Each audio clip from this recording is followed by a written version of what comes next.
네, 오늘장 랭킹5 지금부터 시작하도록 하겠습니다. 오늘은 어떤 키워드에 주목해야 될까요? 두 분의 조언 지금부터 들어보시죠. IBK 투자증권 영업부 박근영 부장, 차영주 MTN 전문위원 나오셨습니다. 어서 오십시오. 안녕하세요.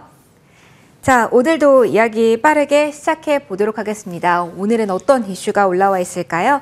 5위부터 확인해 보도록 하겠습니다. 잭팟이라는 수식어도 사용될 정도로 무거운 재료가 나왔습니다. 우크라 재건 기대까지 더해진 상황인데요. 그럼에도 추가로 뚫어내는 힘은 보여주지 못하고 있습니다. 뜨겁게 시작했는데 조금은 식어가는 모습에 대해서 어떤 관점일지 궁금해서 건설주에 대한 이야기, 기계섹터까지 같이 해서 좀 이야기 나눠보도록 하겠습니다. 부장님께 첫 번째로 질문을 좀 드려보도록 할게요. 어떻게 봐야 될까요? 대형 수주를 일단 본다면 결국은 실적으로 당장 연결되지 못한다라는 점이 부담일지, 오늘 초반에 비해서 그 흐름이 더욱더 강화되지 못하는 이유, 여기에 어떻게 찾아야 될까요? 네, 이번 기 실적 관련된 프리뷰를 같이 드리면 연결 기준 매출액은 6조 2,500억 원, 영업이익은 1,880억 원대 정도로 시장 기대치에 부합할 정도로 보입니다.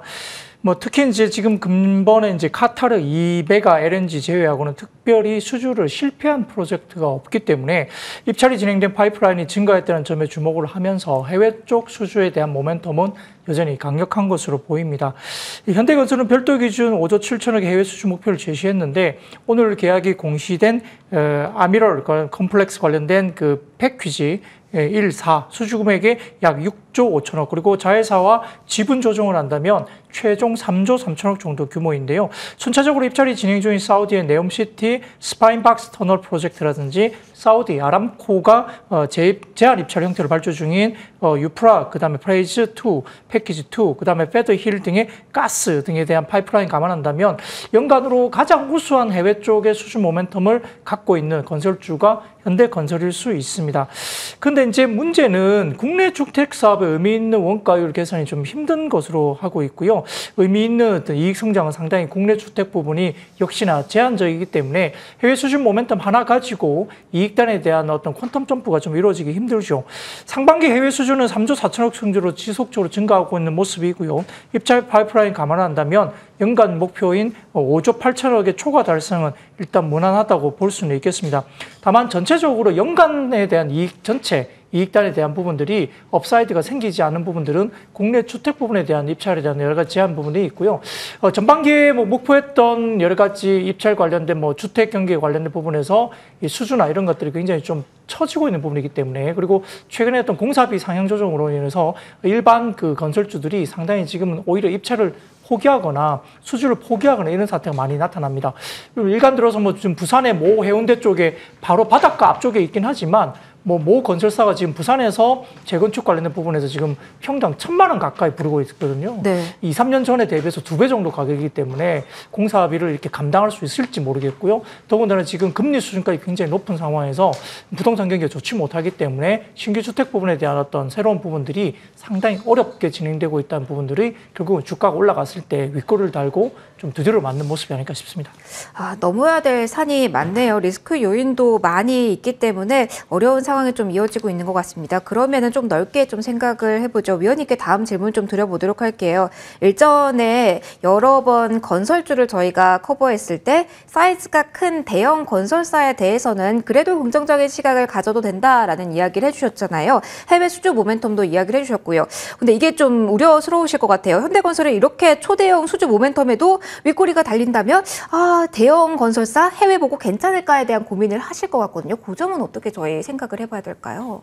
제가 여러분들에게 말씀드렸던 걸 정확히 다시 말씀드리면, 저는 건설주들에 대해서 키높기 차원에 있어서의 접근을 말씀을 드렸습니다. 아까 이제 지수가 살아있다라는 가정하에 지수가 이제 굉장히 견조한 상황이기 때문에 그동안 못 오른 건설주들 같은 경우 키높이기 차원에서 올라갈 가능성이 있다. 그런 관점으로 접근을 하시라고 말씀을 드렸지, 해외 모멘텀으로 저는 건설주를 추천한 적은 단 한 차례도 없습니다. 왜 그러냐면 이것은 제가 알고 있는 상식에 기반한 거죠. 여러분들이 건설주를 보실 때 이 점은 정확히 기억하시면 앞으로 건설주에 있어서 특별하게 실패를 없습니다. 첫 번째는 뭐냐면 건설사들이 가장 크게 이익을 남기는 게 바로 주택건설입니다. 지금 부장님께서 장시간 말씀하신 주택건설 사업 쪽이 건설사들의 이익을 가장 많이 창출해냅니다.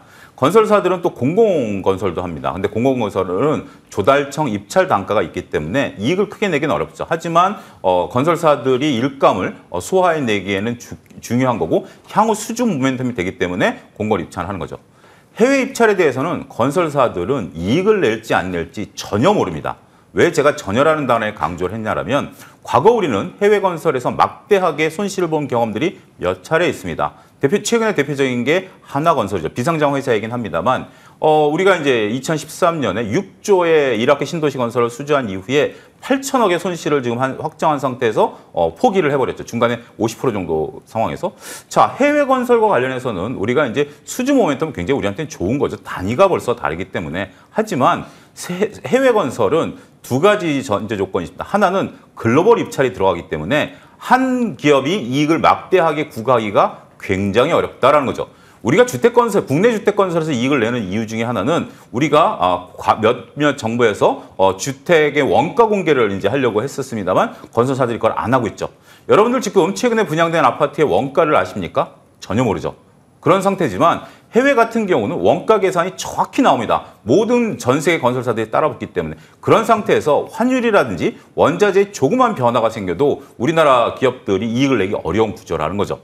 이것만 명심하시면 여러분들이 건설사들에 대한 부분들을 뷰가 정확하죠. 지금 이제 그 현대건설이 따온 건 굉장히 고무적이죠. 이익을 좀 내야 되는 부분들이죠. 하지만 지금 당장 이것을 덥석 우리가 매수 관점에서 보기에는 여러 가지 지켜봐야 될 것들이 많죠. 아직 시간도 많기 때문에 만약에 현대건설의 이러한 수주가 계속해서 이런 어떤 계속 매출로 잡히고 이익이 잡히는 걸 보면 그때 가서 들어가셔도 상관없습니다. 지금 우크라이나 재건이나 여러 가지 얘기들이 있습니다만 주가가 반응하지 않는 것들이 수많은 투자들이 벌써 현명해지셨다라는 거죠.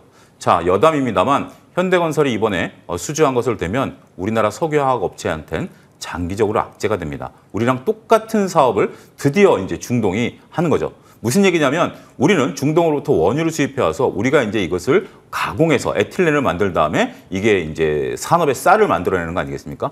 사우디가 직접 만들겠다라는 겁니다. 장기적으로는 우리한테 악재다라는 점도 같이 한번 보셔야 되지 않을까 싶습니다.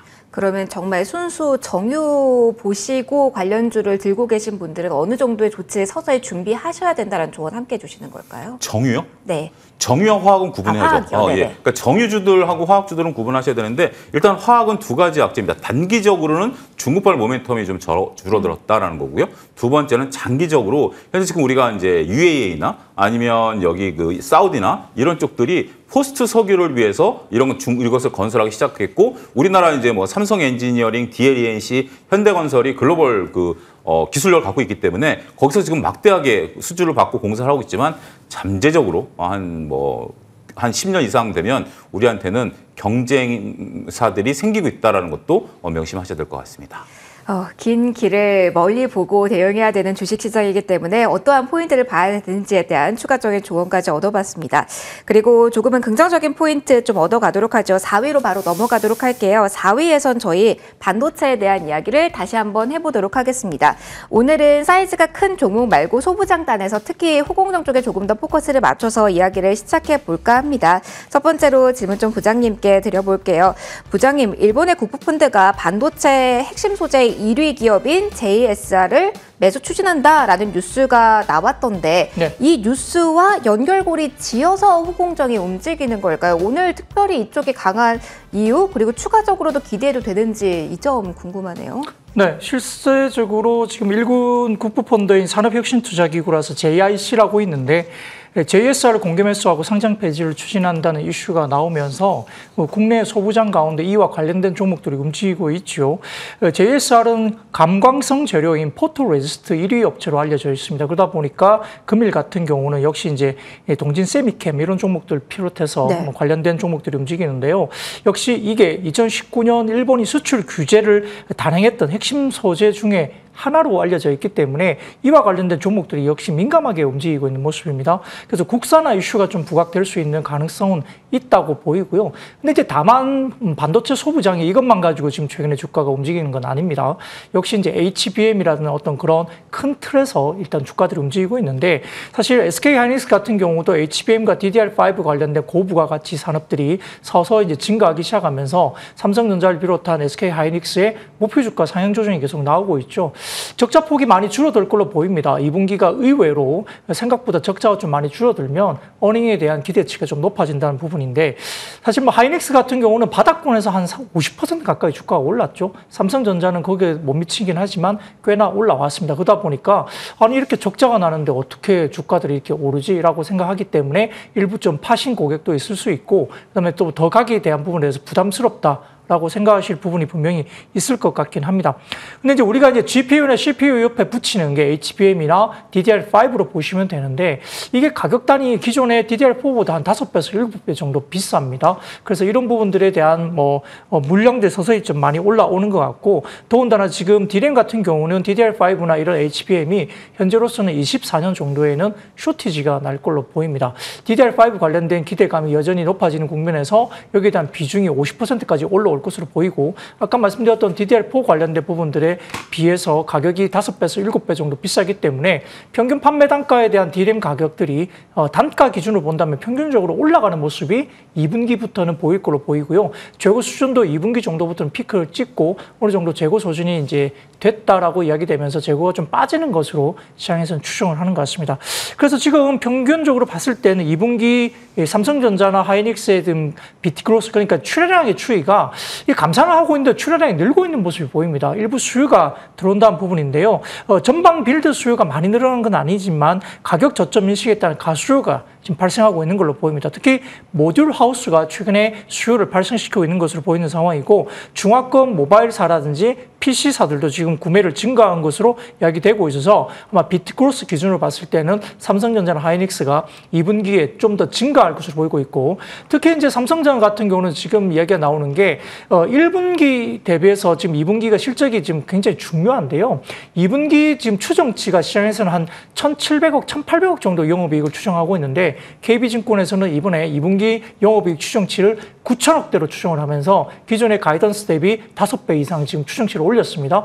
그러다 보니까 하이닉스나 삼성전자가 2분기에 완전히 쇼크가 나올 것 같았는데 생각보다 나쁘지 않은 숫자를 나올 수 있다. 이런 이야기들이 지금 돌고 있는 상황이고요. 아까 말씀드렸던 HBM이나 DDR5 모듈 비중이 상당히 높아지는 구간에서 가격적으로도 이제 올라가는 구간들이 2분기 지나면서 보인다는 것이 결국은 주가의 동료로 보입니다. 그러다 보니까 DDR5나 HBM이 하려면 어떻게 되죠? 본딩 기술이라든지 그다음에 패키징 기술, 그다음에 후공정 기술 이런 것들이 되고 TSV라는 어떤 실리콘 기준의 어떤 그런 여러 가지 적층을 해서 구멍을 뚫어서 연결하는 그 TSV 기술까지도 이야기되고 있기 때문에 이와 관련된 소부장 관련된 종목들이 뭐 한미반도체라든지 뭐 하나마이크론 등등과 관련된 종목들이 이제 이야기되거든요. 그러니까 그런 것들 중심으로 해서 아까 말씀드렸던 본딩 기술, 패키징 기술, TSV 관련된 여러 가지 부분들 그리고 후공정단에 대한 소부장을 조금 더 스타디하시면서 긍정적인 접근도 가능하겠습니다. 기술력에 기반한 쪽을 조금 더 눈여겨보자라는 조언까지 함께 해주셨어요.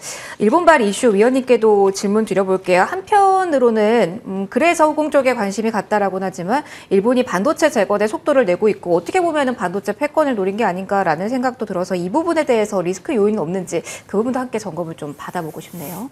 반도체를 좀 크게 보면 굉장히 이제 우리가 갈 길이 좀 험해졌습니다. 우리가 이제 그동안에 이제 칩스법에 따라서 미국의 이제 우리가 한국, 일본, 대만, 미국이 이제 한 게 이제 칩스법에 따른 사자 동맹이죠.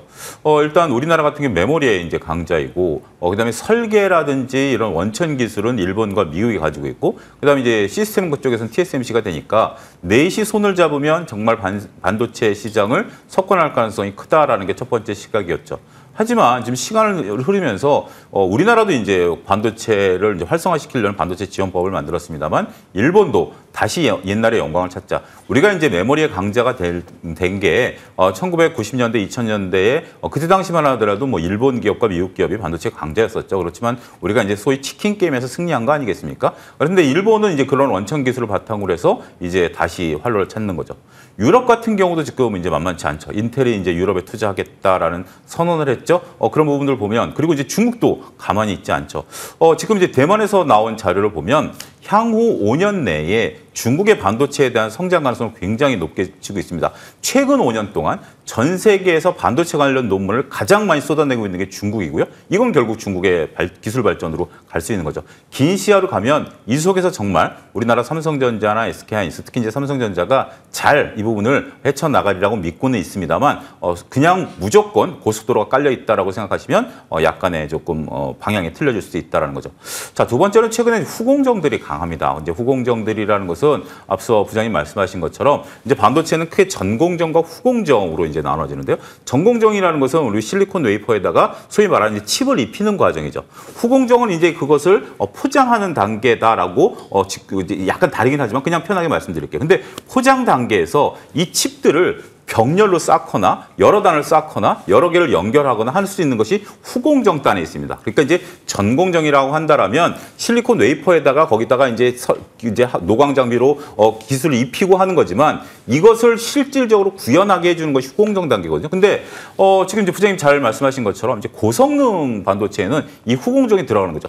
칩을 하나 쓰는 게 좋습니까? 칩 하나에다가 8개를 쌓아가지고 동시에 병렬로 움직이는 게 더 빠르겠습니까? 이게 후공정에서 들어가는 과정이거든요. 따라서 최근에 이제 인공지능과 관련해서 우리가 HBM이 이제 움직이고 HBM이 팔리고 있는데 HBM을 만들기 위해서는 후공정이 굉장히 중요하다라는 게 이제 부각이 되면서 최근에 후공정주들이 굉장히 퍼포먼스를 보였죠. 그러다가 잠깐 쉬는 모습을 보인 상태에서 이제 일본의 또 뉴스가 나오면서 일부 후공정 업체들이 다시 올라가는 그런 큰 그림을 그리셔야 될 것 같아요. 그러니까 결국 지금 이 후공정이라는 게 갑자기 튀어나온 건 아닙니다. 하지만 지금 반도체에 있어서의 단기적인 핵심은 고사양 메모리 반도체고요. 고사양 메모리 반도체를 만들기 위해서는 후공정의 기술력에 따라서 이게 좌우된다라는 것이 부각이 되면서 최근에 주가 퍼포먼스를 보이고 있고 이거는 삼성전자나 SK하이닉스가 무너지지 않는 한 당분간 이어질 가능성이 높다 이렇게 설명을 드릴 수가 있겠습니다. 반도체를 둘러싼 여러 가지 이야기를 쭉 해봤습니다. 다음 순위로 올라가 보도록 하죠. 3위에서는 어떤 키워드 올라와 있을까요?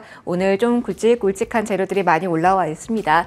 자, 러브콜 이어지고 있습니다. 수급적인 러브콜 속에 자동차주 오늘 강한데요. 일단 현대그룹주 가운데서는 기아 좀 많이 보셨을 겁니다. 이걸 EV9의 흥행 이슈를 물고 들어가서 설명을 받아봐야 되는 건지 아니면 다른 요인들이 있는지 궁금해서 좀 시작을 해보도록 할게요. 먼저 부장님 궁금합니다. 오늘 현대차, 기아 둘 중에 하나를 본다면 기아에 대한 탄력이 강합니다. 자동차 전반적으로 다시 꿈틀거리는 걸지 아니면 개별적으로 기아 수급과 그 재료를 봐야 될지 궁금하거든요. 어느 쪽으로 정리해야 될까요? 네, 뭐 EV9이 잘 팔린다고 오늘 기아만 올라가는 그런 건 아닌 것 같고 대부분 뭐 기아나 현대나 대부분 전기차 관련된 매출 비중이 올라가는 것은 똑같습니다.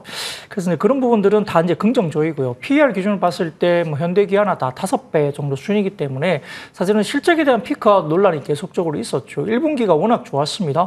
그러다 보니까 이제 사상 최대 분기 실적을 냈던 1분기를 넘어설 수 있느냐에 대한 관건이 있었는데 실제 작년 같은 경우에는 환율 효과가 대부분 많이 영업이익을 끌어올렸다면 1분기 이번 실적을 봤을 때는 환율 효과보다는 믹스 개선이라든지 여러 가지 실질적인 부분에서 실적이 굉장히 잘 나왔다는 거죠. 그러다 보니까 환율 효과가 굉장히 반감되었지만 역사적인 분기 신고가가 나왔다는 부분들이 굉장히 좀 주목을 받았는데 그러다 보니까 2분기에 더 잘할 수 있어? 어떻게 더 잘할 수 있을까? 이런 이야기를 계속 나왔던 겁니다.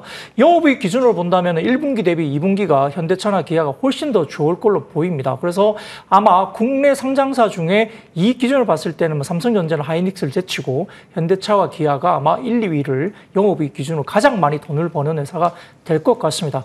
그러다 보니까 PER 기준으로 5배이니까 그렇게 부담이 크게 없는 구간이죠. 그리고 1분기 대비 2분기 QOQ로도 영업이익이 올라온다는 점에서는 다소 좀 사볼 만은 합니다. 근데 역시 또 2분기가 너무 잘 나오면 또 피크아웃 이야기를 또 할 수 있을 것 같아요. 그러다 보니까 시장에서는 계속적으로 의구심을 가지는데 결국 이제 수요가 그만큼 이제 어느 정도 따라가느냐의 문제인데 JD.com에서는 지금 6월달 기준으로 봤을 때도 수요가 확실히 퍼포먼스가 굉장히 좋을 것이라고 미국 시장에서 신차 기준으로도 상당히 성장을 할 것이라는 분석 보고서를 최근에 냈기 때문에 자동차 수요는 아직까지는 꺾이지 않는다 모습을 보이고 있고 특히 현대기아 같은 경우는 전기차 부분에서 전체 매출 중에 전기차에 대한 MS가 글로벌리 어떻게 상향 조정되느냐입니다. 결국은 최근에 일본 차들이 결국 못하고 있는 부분들에 대해서 빠르게 이제 지금 MS를 이제 굉장히 좀 늘려가고 있는데 우리가 알고 있는 뭐 니슨이나 뭐 미쓰비시 이런 종목들이 사실 전기차 대응이 안 되고 도요타는 워낙 높은 MS에서 그래도 버티고 있지만 나머지 일본 차량에 대한 부분에서 북미 쪽에 MS를 국내 현대기아가 전기차 부분에서 뺏어오고 있다는 점은 고무적이죠. 그래서 일단 그런 부분들이 상당히 좀 완성차에 대한 긍정적 부분이 있는데 근데 과거 다른 종목 같으면 이 정도 실적이고 이 정도 밸류면 사실은 좀 장대 연봉이 나오거나 이렇게 돼야 되는데 완성차는 좀 계속 무겁습니다. 그러다 보니까 별로 점수를 많이 못 바꾸는 게 좀 아쉽죠. 근데 결국은 전기차 쪽에서의 어느 정도의 MS가 올라가느냐의 부분을 놓고 멀티플 상향 조정하니까 바라보고 있고요. 근데 그 외에도 지금 HL 만도라든지 그다음에 모비스라든지 뭐 글로비스라든지 전기차 관련된 어떤 부품이나 이런 쪽은 상당히 좋은 모습을 보여주고 있습니다. 중소형 브랜드들도 지금 보면 뭐 멕시코, 인도범이라든지 이런 쪽에 같이 따라 나간 쪽이 사실은 테슬라도 인도에 나간다 그러니까 인도에 미리 20년 전에 나갔던 우리나라 부품업체가 테슬라로부터 결국은 어느 정도 전기차 관련된 부품에 대한 수혜를 받을 수 있을 것이다 추정이 되면서 중소형 자동차 부품주가 날아가거든요. 네. 결국은 지금 핵심은 전기차 쪽의 부품주도 가려져 있고 대부분 다 완성차도 전기차 쪽에서의 퍼포먼스가 이 멀티플로 올려줄 수 있는 모멘텀이 나오느냐를 지켜보는 것 같습니다. 알겠습니다. 자동차 섹터에 대해서 위원님의 의견도 듣고 싶습니다. 특히 좀 안 간다라는 이야기가 나오는 타이어주에 대한 이야기도 함께 들고 싶어요. 고무 가격 안정되고 있다라고 하는데 원가에 언제 긍정적으로 반영될지도 궁금하고요. 함께 이야기 들려주세요. 이제 그 원가 반영되는 부분들은 회사마다 다릅니다만 지난번에 제가 이제 8시 50분에 리포트 얘기할 때도 보면 2분기까지는 이게 반영이 되는 것 같아요. 그러니까 이제 지금 원가가 낮아지고는 있습니다만 우리가 그렇죠. 지금 이제 6월 달에 예를 들어 천연고무라고 이제 간단하게 말씀드릴게요. 천연고무 가격이 떨어졌다 그래서 6월 달에 바로 이익이 개선되는 건 아닙니다. 그 낮아진 가격을 우리가 이제 수입해 와서 그것을 이제 써야 되는데 우리가 이제 그 전에 뭐 어느 정도 고무를 쌓아놓고 쓰는 거 아니겠습니까? 지금 이제 같은 경우 과거에 쌓여졌던 것들이 이제 소진되고 있기 때문에 2분기까지는 이제 그 원가가 고원가가 이제 지속된다라는 점을 염두에 두셔야 될 것 같고 3분기부터는 좀 낮아진 가격이 반영될 것으로 보이기 때문에 3분기부터는 이익 개선 효과가 나타날 수 있다라고 보는 거죠. 타이어에 대한 시각은 참 미묘한 것 같습니다. 전반적으로 봤을 때는 우리가 이제 전기차가 많이 팔리고 있죠. 전기차는 전기차용 타이어가 이제 따로 이제 장착이 됩니다. 무겁고요. 그 다음에 이제 이거가 기존의 타이어 같은 경우는 마모가 빨리 되기 때문에 이게 지금 이제 그 전기차용 타이어를 만들어야 된다라는 거죠. 근데 전기차용 타이어를 만들려면 비용이 또 많이 들어가는 게 타이어 업계에서는 상황인데 지금까지 기존의 이제 타이어를 만드는 거에서 전기차용으로 전환하는 과정에 있어서 이익이 뚜렷이 개선되고 있는 것은 아니다라고 말씀드릴 수가 있겠습니다. 우리가 이제 자동차도 마찬가지죠. 자동차가 이제 전기차가 커나가는 만큼 화석연료차가 줄어드는 거 아니겠습니까? 근데 전체 포지션을 보면 아직까지 이제 드라마틱하게 늘어나고 있지는 않다라는 거죠. 그러니까 전기차만 보면 고성장 산업이고 이게 시대를 이끌고 건 마찬가지지만 이게 지금 전체 포지션을 보면 약간 애매한 위치다라는 것을 종합적으로 보셔야 될 것 같아요. 하지만 타이어 같은 경우는 그나마 좀 전기차와 맞물리면서 충분히 기대감을 가질 수 있는 그런 섹터다라고 본다라면 긴 호흡으로 접근하셔야 될 것 같아요. 그리고 하반기 때는 경기가 터날 가능성이 높다라고 보여진다라면 지금 당장 실적이 안 나온다? 하지만 다음 분기부터는 원가가 반영이 된다라고 한다면 약간의 중장기적인 분할 투자 이건 좀 가능하지 않을까 싶습니다. 네, 자동차주에 대한 코멘트까지 들어봤습니다. 속도를 내서 2위로 올라가 보도록 할게요. 오늘 2위는 2차 전지에 대한 이야기를 해볼 건데요. 최근에 시장 분위기 보며 포스코 붙은 종목은 좀 순항하는 듯한 모습. 하지만 SK, CJ는 그렇지 못했죠. 그룹사에 묶인 한 기업의 흐름이 전체 그룹주의 명운을 결정하는 흐름이 이어지고 있는데 그래서 위원님 연결해서 질문 먼저 드릴게요. 2차 전지 섹터 보면서 오늘 가장 눈길이 가실 종목은 SK 이노베이션일 것 같습니다. 규모가 큽니다. 대규모 유상 증자입니다. CJ 때와 다르다는 거는 알겠습니다만 보유자분들은 당황하실 수밖에 없는 모멘텀이 있거든요. 어떻게 이 재료를 해석하고 대응법제를 꾸려야 될까요? SK이노베이션이 점점 멀어진다라는 느낌을 좀 받게 됩니다. 우리가 이제 셀사 중에 SK 이제 온이죠. 구체적으로 이제 보는 거는 온이죠. SK 온, 그 다음에 삼성 SDI, LG 엔솔. 이 3사 중에 유일하게 지금 흑자를 못 내고 있습니다. 그런 상태에서 이제 상장을 해서 원래 계획은 상장을 통해서 이제 자금을 유치하려고 했었던 거죠. 근데 이제 지금 현재 주식시장이 이러다 보니까 상장이 연기가 됐고 그런 상태에서 지금 할 수 있는 것은 SK이노베이션의 이제 회사채 등급이라든지 부채 비율이라든지 이런 걸 보면 정말 최악의 경우에는 이제 유상증자를 할 수밖에 없었다라는 안타까운 부분들이 된다라는 거죠. 근데 이 유상증자 무조건 나쁘냐? 그렇지는 않습니다. 우리가 이제 미래를 위한 투자냐? 아니면 그냥 돈이 없어서 하는 거냐 이렇게 말씀드릴 수가 있겠죠. 여러분들이 집을 옮겨가는 과정에 있어서 은행 대출을 받는 거하고 카드 빚을 갚기 위해서 은행 대출을 받는 것은 전혀 다르다라는 개념이죠. 이렇게 접근하시면 될 것 같아요. 비유를 들면 결국 SK이노베이션, SK온이 이제 유상증자를 하는 이유는 미래 먹거리를 투자하기 위한 자금을 마련하는 거 아니겠습니까? 따라서 제가 앞서 말씀드린 그 단어가 딱 한 가지입니다. 점점 멀어지고 있습니다. 그렇지만 내 손에서 벗어나지는 않았다라는 거죠. 그러니까 SK이노베이션이 나중에 SK온을 분할 상장해서 하는 부분들까지 이제 우리가 퍼포먼스를 보이려고 한다라면 그리고 이 유상증자를 통해서 공장을 지어서 이익을 내는 걸 하려면 분명히 내 손 안에서 놀 겁니다. 하지만 저 멀리서 논다라는 점을 좀 기억해 두신다라면 우리가 여러분들이 어떻게 접근해야 되는지 보실 수가 있겠고요. 에코프로나 에코프로비의 천 이런 것들도 작년 이맘때를 보십시오. 유상증자를 하거나 시비를 3천억을 발행하거나 그런 식으로 자금을 그때 끌어모았었어요. 근데 그것이 악재라고 해서 주가가 흔들렸었거든요. 단기적으로. 그렇지만 결국 우리가 이제 미래를 위한 투자다라는 거고 미래 먹거리에 집중하면서 지금 전혀 그런 건 신경 안 쓰고 있잖아요. 그렇기 때문에 이 SK온도 그런 관점으로 보시긴 하셔야 되겠지만 단기적으로는 조금 어렵고 장기적으로 보셔야 되는데 그 장기가 한 걸음 더 뒤로 물러서 있다. 이렇게 보시면 정확하지 않을까 싶습니다. SK이노베이션과 지주사 SK에 대한 대응법이 비슷할까요? 아니면 결이 살짝 다를까요? SK 같은 경우 상당히 좀 어려울 것 같아요. SK 같은 경우는 SK온뿐만이 아니라 여러 가지 이제 그 밑에 자회사들을 가지고 있죠. SK 하이닉스라든지 SK텔레콤이라든지 이런 부분들을 가지고 있지만 결국 SK 같은 경우 지주사 중에 가장 반응 속도가 제일 낮은 것 같아요. 그렇기 때문에 그런 부분에 있어서는 조금 결이 다를 수 있다. 이렇게 말씀드릴 수 있겠습니다.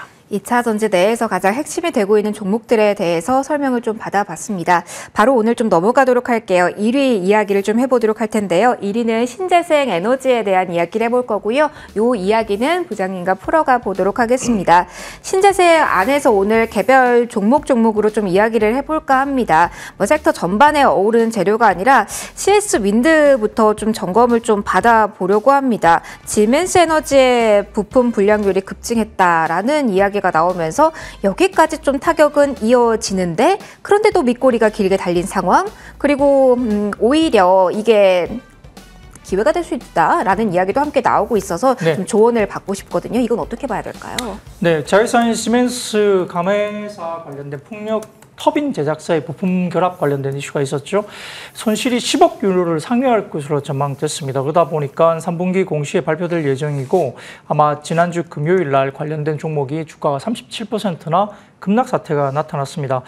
대대적인 기술 점검을 실시하기로 했고요. 언론에 따르면 로터라든지 그다음에 베어링 등에서 문제가 생겼다고 언급을 했고 초기 터빈 설계에서 결합 문제가 있었을 수도 있다고 언급했기 때문에 기존에 설치된 풍력 발전 터빈에서 불량 관련된 이슈가 한 15에서 30%짜리에서 현장 예상되는 손실 규모보다 사실은 더 큰 규모의 손실이 발생할 가능성이 상당히 높다고 분석이 됩니다. 글로벌 탑티어인 지멘스 가메스가 일단 품질 이슈 발표 이후에 사실은 경쟁사인 베스타스 같은 경우는 반사이익으로 주가가 급등을 했었어야 되는 거거든요. 네. 근데 실질적으로 베스타스도 주가가 하락했습니다. 사실 반사 수혜보다는 풍력 산업의 전반적인 신뢰도 문제에 대한 타격이 좀 있었다 해서 주가 하락을 기록했는데요.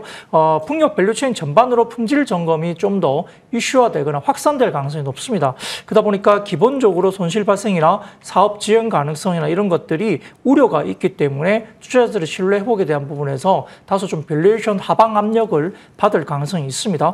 일부 모 증권사에서 오늘 이렇게 빠졌을 때 CS 윈드 저가 매수 기회다라고 이제 코멘트를 내긴 했었습니다만 조금 더 지켜봐야 될 것으로 보이고 다행히 이제 아래꼬리를 좀 달았지만 그렇다고 해서 우리가 지금 자리에서 이게 호재다 빠졌기 때문에 무조건 사자 이렇게 말씀드리기는 상당히 좀 어려운 아직은 변수가 많습니다. 근데 이제 CS 베어링 같은 경우는 주가가 급등했습니다. 네. 윈드는 빠졌는데 그게 뭐냐면 CS 베어링 같은 경우는 매출의 95%가 GE 향입니다. 그러니까 지멘스 향이 아니죠. 그리고 이제 베스타스의 공급을 또 추진 중에 있다고 알려져 있기 때문에 오히려 지멘스 터빈 품질 이슈가 CS 베어링 같은 경우는 국내 같은 경우에는 반사 이익에 대한 기대감이 있는 상태에서 급등을 해버렸습니다. 근데 이제 더 급등을 할 것이냐 부분은 역시나 아까 말씀드렸던 기본적인 풍력 전반적인 것에 대한 신뢰 훼손의 문제 그리고 거기에 따른 밸류에이션 하방 압박에 대한 부분들이 아직은 남아 있을 수 있다는 점에서 오늘 하루의 주가 수준에 대한 움직임만 가지고 여기서 사자 많이 빠지면 무조건 사자 있다라고 말씀드리기는 조금 어렵다 볼 수 있습니다. 23년 올해 미국 시장 같은 경우는 신규 수주라든지 그다음에 정책적인 어떤 지원 하에서 실적이 굉장히 좋을 것으로 추정이 됐는데 품질 이슈가 일단 불거지면서 실적 문제도 약간 리스크가 있다 볼 수 있고 그다음에 신규 수주 확보에도 다소 좀 딜레이 되거나 리스크가 또 생겼다 볼 수 있기 때문에 단기적으로는 조금 더 전반적으로는 좀 보수적인 접근이 가능하지 않을까 싶습니다. 알겠습니다. 그러면은 위원님께 태양광 쪽에 대해서 추가적인 질문을 좀 드려보고자 합니다. 오늘 OCI 홀딩스 많이 보고 계실 것 같아요. 유독 강한 이유가 뭔지 6월 초에서 나왔던 분위기와 지금 말로 접어들면서 많이 다르거든요. 이 포인트 정리부터 부탁드릴까요? 예, 우리가 이제 소위 태조이방원에서 이제 태자를 빼고 요즘에 조이방원 뭐 이렇게 이제 비유하는 그런 좀 되죠. 태양광이 좀 빠지다 보니까 태양광이 못 오르다 보니까 상대적으로 이제 태양광을 빼고 이제 얘기하는 그런 현상들이 있다라고 말씀드릴 수가 있겠습니다. 하지만 여전히 태양광에 대해서는 저희가 이제 관심을 좀 가지셔야 되고 이제 좀 길게 보셔야 되는 거고 OCI 홀딩스가 바로 우리가 아는 그 태양광 하는 회사죠. 그러니까 OCI가 이제 말고 OCI 홀딩스가 이제 태양광과 관련된 직접적인 이제 사업을 영위하고 있는 그런 거기 때문에 기업으로 보시는 측면에 있어서는 저는 뭐 그렇게 나쁘지 않다 이렇게 말씀을 좀 드리도록 하겠습니다. 오늘 어떻게 보면 하나의 시장의 특징으로 이거를 좀 정의하기는 어렵겠습니다만 앞서 우리가 자동차도 그랬고 태양광도 그랬고 그동안 실적이 좋다라고 한쪽에서 얘기하는 측면이 있었음에도 불구하고 주가가 전혀 반영이 안 됐었던 것들이 오늘 조금 올라가는 것 같아요. 그러니까 조금 시장의 분위기라고 그럴까요? 좀 그런 식으로도 충분히 이해가 되지 않을까 싶습니다. 오늘 뭐 한국전력이라든지 뭐 이런 것들도 올라가고 삼성전기라든지 이런 것들 상대적으로 그동안 조금 계속 우리가 안 쳐다봤던 업종들이 좀 올라가지 않습니까? 그것도 하나의 모습이다라고 보면 다시 조이방원에서 태조이방원으로도 바뀔 가능성도 있기 때문에 조금 면밀히 보셔야 되지 않을까 싶습니다. 그럼에도 위원님 이전에 하나솔루션에 대해서 긍정적인 시각 주셨잖아요. 태양광을 본다면 그래도 그쪽이 따로 정리를 해야 될까요?